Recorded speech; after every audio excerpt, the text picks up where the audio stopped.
Hey everybody, what's up? So I was asked to build a Magic the Gathering game box. So again, my goal was to try to utilize whatever wood I had laying around the shop.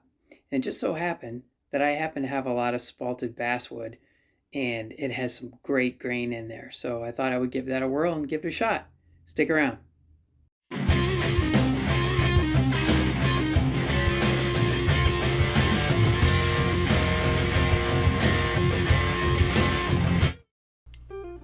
All right, folks, let's get started. Take a quick look around the shop, see what kind of wood we can find for this project. Ah, yes, spalted basswood. So here we're going to go through the typical process, pick out what we need, try to find the best wood that we have in the pile. We're going to make a Magic the Gathering deck box. Really nice box that you can hold your Magic the Gathering cards in when you go to play your games. I'm going to start by cutting down some rough lengths, gather up some wood. Here I'm going to do a little bit of resawing.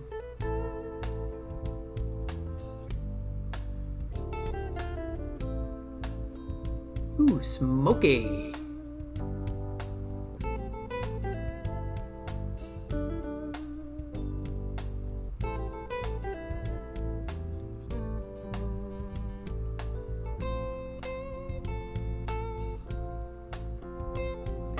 Then we're going to take all those pieces over to the planer, take out all those bandsaw marks. Nothing like getting in the way of the camera shot. Okay, over to the joiner, clean up the edges. We're going to glue these pieces up, make some panels out of them. In this case, we're going to cut some box joints on the table saw.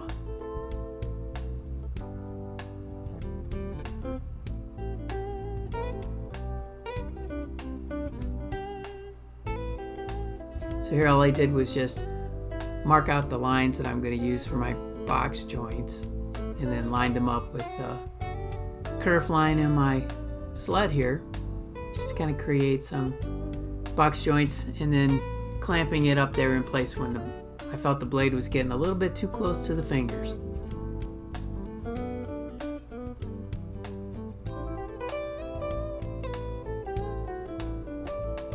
And obviously we're going to do this with all four sides.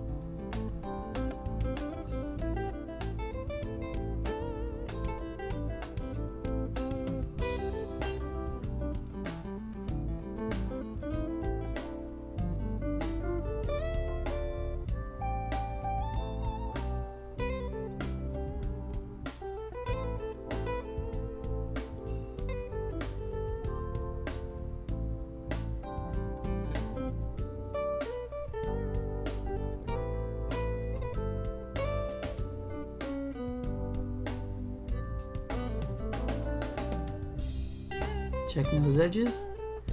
Let's do a little cleanup, a little bit of chisel work here. I have to admit, I'm not the best with chisels, but I'm learning.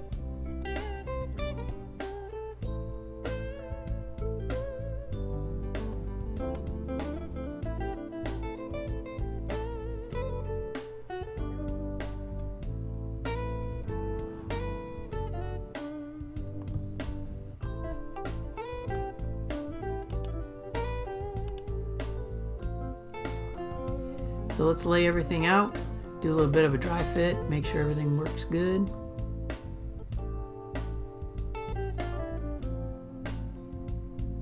And let's get some more pieces together. We're going to need a top and a bottom and all that good stuff. So again, cut out some rough pieces. I didn't show you the whole process, but that's gluing up some panels for the bottom.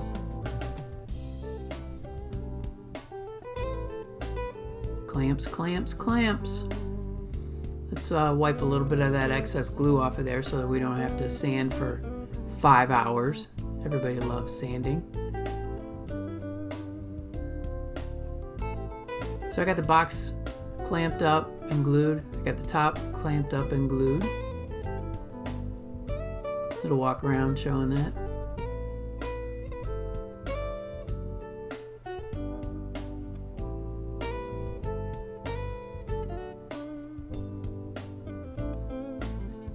I love when woodworkers show the videos of them unclamping the project.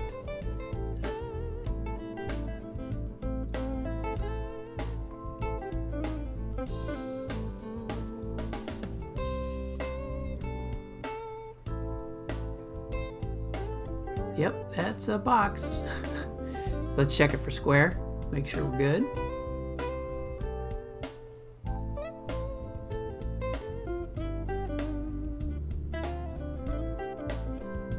Do a little bit of sanding. Clean up those box joints a bit. This is where if you needed to add any kind of filler or anything, if your joint was a little large or whatever, fill it in here.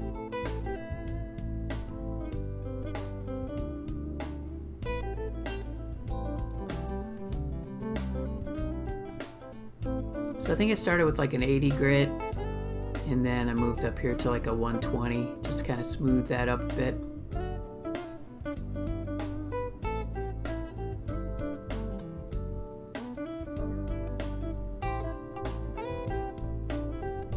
And here we are clamping the bottom to the box. And that would be clamping the top. And that's showing the top and the bottom. And all the little dividers on the inside for the different decks and everything. Then I decided to change things up a bit, and I wanted to add a little bit of something to the box. So I found this really cool picture of a dragon and decided to carve it out on the CNC machine. There's a picture of the dragon.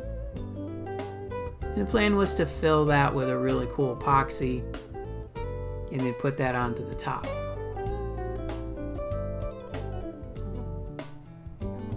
So here I am working on the inside sleeves of the box because I wanted to add a little bit of contrast in there.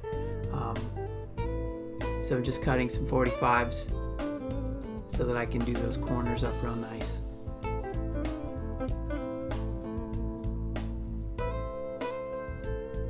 Bounced around a little bit on this project. I had ideas that would pop into place after. So here I am putting the inner sleeve in place. Checking the fit. Looks good. And again, let's get out some clamps.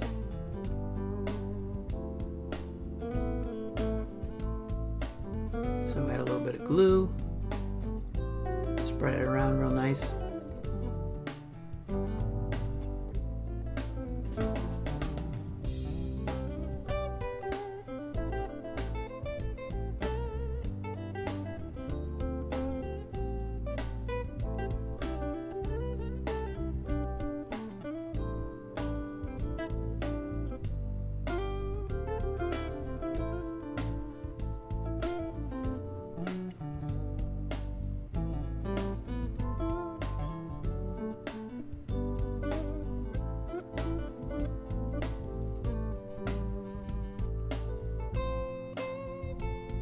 And let's add some clamps.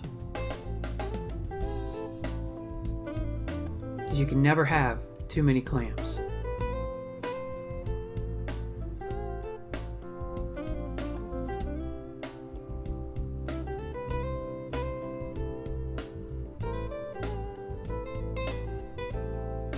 So here's the top with the epoxy in there. I don't think I really need to go into pouring epoxy into a carving there, but had to do quite a bit of sanding to get that down so that it was nice and flat.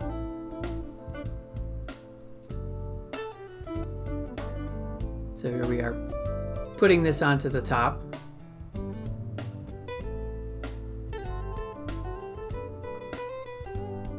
So I chose just to do a little bit of painter's tape just to kind of keep everything nice tight so it didn't move around.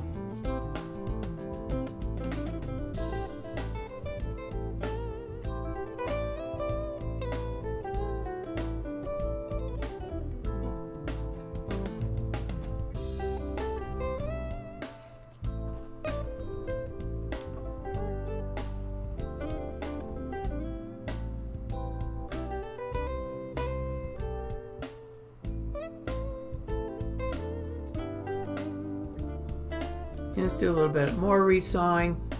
Like I said, I was kind of winging this along the way, and I kept having all these little ideas that I wanted to try, and some things worked and some things didn't work, but I think in the end it turned out pretty nice. I was resawing some extra little inner pieces. So what I did was I went around and sanded it down to give it like this really old look to it. Added a little bit of stain, put a couple coats of poly on it. Now I'm adding these little jewelry box corners, or little antique looking finish to them.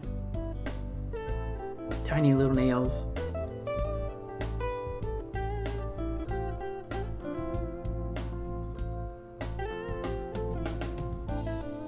I also added a little bit of a router feature there, just to kind of give a chamfer on a portion of the, mainly in the middle section of it. And here's some pictures of the finished product. Thanks for sticking around for the whole video. Stay tuned for some more stuff.